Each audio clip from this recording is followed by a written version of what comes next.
The opportunity for you to make the decision on what kind of priorities you want in the next government is here.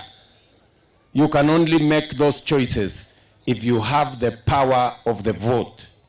There are 6 million young people in Kenya who have that opportunity to make a decision about their present and about their future.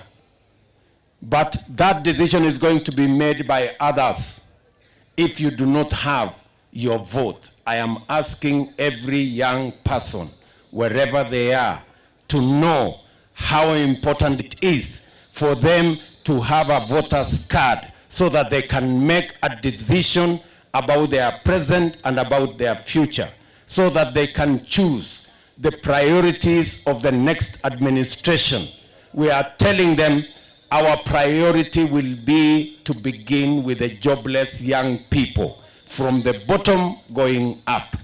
Uamuzi ya priorities ya serikali ijayo, wewe utapata nafasi ya kuziamua ukiwa na kadi ya kura na ukienda kupiga kura, ili uweze kuamua priorities ya serikali ijayo.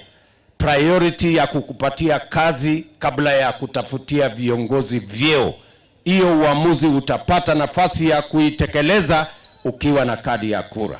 Ndio mimi nawauliza vijana wote, tuko na vijana milioni 6 Kenya ambao hawana kadi ya kura. Na tunawaambia it is your democratic right. It is your human right to be able to vote in your country. And you have the opportunity to collect a voter's card.